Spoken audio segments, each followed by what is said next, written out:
لله رب العالمين والصلاة والسلام على نبينا محمد وعلى آله وصحبه اجمعین اما بعد۔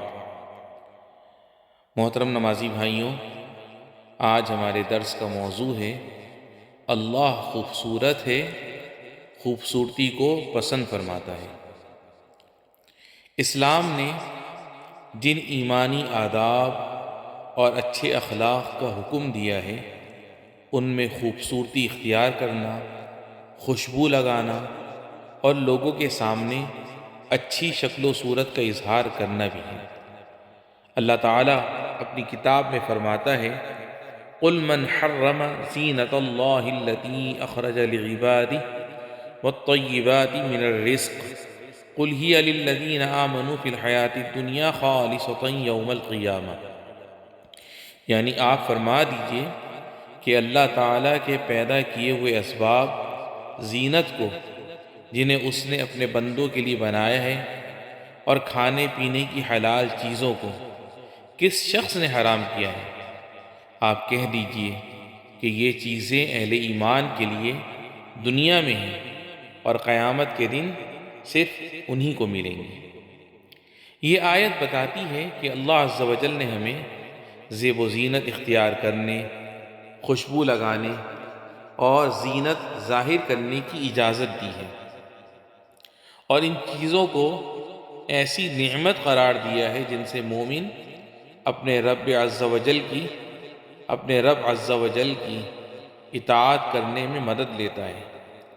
اسی لیے اللہ تعالیٰ فرماتا ہے یا بنی آدم خذوا زینتکم عند کل مسجد وکلوا واشربوا ولا تسرفوا انہ لا يحب المسرفین، یعنی اے اولاد آدم، تم مسجد کی ہر حاضری کے وقت اپنا لباس پہن لیا کرو اور خوب کھاؤ اور پیو اور حد سے مت نکلو، بے شک اللہ حد سے نکل جانے والوں کو پسند نہیں کرتا۔ اللہ عز و جل کے اسماء حسنی میں سے جمیل بھی ہے۔ وہ ایسے مطلق اور کامل جمال سے متصف ہیں کہ اس سبحانہ و تعالیٰ کو کسی بھی طرح سے کوئی نقص لاحق نہیں ہو سکتا۔ وہ اپنی ذات، ناموں، صفات اور افعال کے ساتھ جمیل ہے۔ ہمارے نبی صلی اللہ علیہ وسلم نے بتایا ہے کہ زیب و زینت اختیار کرنا اور اللہ تعالیٰ کی نعمت کا اثر ظاہر کرنا ایسی چیز ہے جسے ہمارا رب عز و جل پسند فرماتا ہے، جب تک اس میں اسراف اور لوگوں پر تکبر کا اظہار نہ ہو۔ آپ صلی اللہ علیہ وسلم نے فرمایا لا يدخل الجنت من کان فی قلبہ مثقال ذرۃ من کبر، یعنی جنت میں وہ آدمی نہیں جا سکتا جس کے دل میں ذرہ برابر تکبر ہو۔ ایک آدمی نے پوچھا کہ آدمی یہ پسند کرتا ہے کہ اس کا کپڑا اچھا ہو، اس کا جوتا اچھا ہو، تو آپ صلی اللہ علیہ وسلم نے فرمایا یقیناً اللہ خوبصورت ہے اور خوبصورتی کو پسند فرماتا ہے۔ تکبر تو حق کو نہ ماننا اور لوگوں کو حقیر سمجھنا ہے۔ اسی طرح آپ صلی اللہ علیہ وسلم نے فرمایا ان اللہ تعالی جمیل یحب الجمال ویحب ان یرى اثر نعمته على عبده ویبغض البؤس والتباؤس، یعنی یقیناً اللہ تعالیٰ خوبصورت ہے، خوبصورتی کو پسند فرماتا ہے، اور یہ بھی چاہتا ہے کہ اپنے بندے پر اپنی نعمت کا اثر دیکھے۔ وہ بدحالی اور محتاجی ظاہر کرنے کو ناپسند کرتا ہے۔ زینت کی تمام قسموں، اسلام کے حلال کیے ہوئے تمام ظاہری اچھے آثار کو یہ حدیث شامل ہے، چاہے وہ لباس میں ہوں یا کھانے میں ہوں یا ان کے علاوہ دوسری طرح کا کوئی اثر ہو۔ ہمارے نبی صلی اللہ علیہ وسلم کا طریقہ یہ تھا کہ آپ صلی اللہ علیہ وسلم زینت اختیار کرنے، خوشبو لگانے اور بالوں میں کنگھی کرنے کو پسند فرماتے تھے۔ چنانچہ سہل بن سعد رضی اللہ عنہ سے مروی ہے، انہوں نے کہا کان رسول اللہ یکثر دہن رأسہ ویسرح لحیتہ بالماء، یعنی اللہ کے رسول صلی اللہ علیہ وسلم اپنے سر میں خوب تیل لگاتے تھے اور پانی لگا کر اپنی داڑھی میں کنگھی کرتے تھے۔ اللہ کے رسول صلی اللہ علیہ وسلم اپنے سب سے اچھے جوڑے پہنا کرتے تھے۔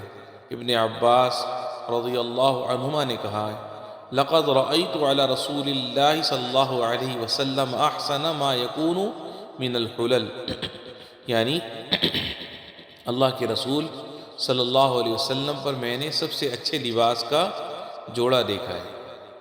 آپ صلی اللہ علیہ وسلم سفید کپڑے پہننے کا حکم دیا کرتے تھے کیونکہ اس میں خوبصورتی ہے۔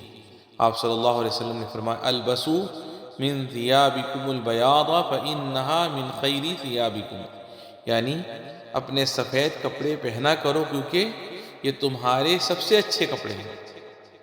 مسلمان کے لیے مناسب ہے کہ اپنی ظاہری شکل و صورت اور کپڑوں پر دھیان دے، ایسی پھٹی پرانی حالت میں لوگوں کے سامنے نہ آئے جسے دیکھ کر ان کو نفرت ہو۔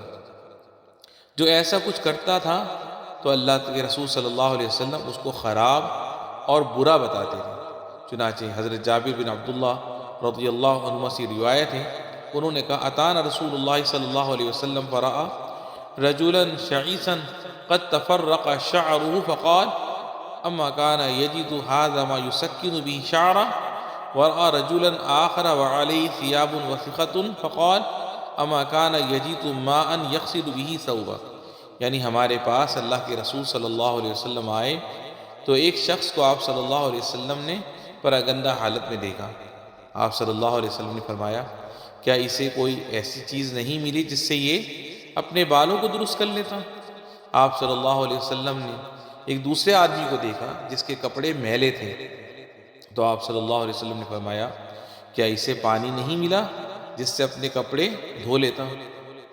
ہمارے سلف رحمہ اللہ جب ایک دوسرے سے ملاقات کے لیے جاتے تو نبی کریم صلی اللہ علیہ وسلم کی پیروی میں زیب و زینت اور اچھا لباس پہننے پر توجہ دیتے تھے۔ ابو العالیہ رحمہ اللہ نے کہا ہے کان المسلمون اذا تزابروا تجملوا، یعنی مسلمان جب ایک دوسرے سے ملنے کے لیے جاتے تو اچھا لباس پہنتے تھے۔ آدمی جب اپنی اچھی حالت اور صاف ستھرے کپڑوں پر توجہ دے گا تو اسے لوگوں کی محبت ملے گی۔ آدمی اپنی اچھی طبیعت اور صاف ستھری فطرت کی وجہ سے صفائی، خوبصورتی اور بہتر قول و فعل کو پسند کرتا ہے۔ ایک اور بات پر متنبہ کرنا مناسب ہے کہ خوبصورتی جس طرح بیرونی شکل و صورت میں ہوتی ہے، اسی طرح دلوں کی پاکیزگی، قول و فعل میں درستگی اور ظاہر و باطن میں اللہ کے تقوی سے بھی ہوتی ہے۔ اسی لیے اللہ تعالیٰ نے فرمایا وَلِبَاسُ التَّقْوَىٰ ذَلِكَ خَيْرٌ، یعنی وہ تقوی کا لباس بھی ہے، یہ اس سے بڑھ کر ہے۔ ایک عربی شاعر نے کہا ہے اِذَا الْمَرْءُ لَمْ يَلْبَثْ ثِيَابًا مِنَ التُّقَىٰ تَقَلَّبَ عُرْيَانًا وَإِنْ كَانَ كَاسِيًا، یعنی اگر آدمی تقوی کا لباس نہ پہنے رہے تو وہ ظاہری لباس پہنے ہوئے بھی ننگا پھرے گا۔ اللہ تعالیٰ سے ہماری دعا ہے کہ وہ ہمیں اچھے اخلاق اور ایمانی آداب سے عزت عطا فرمائے۔ وصلی اللہ وسلم علی نبینا محمد وعلی آلہ وصحبہ اجمعین۔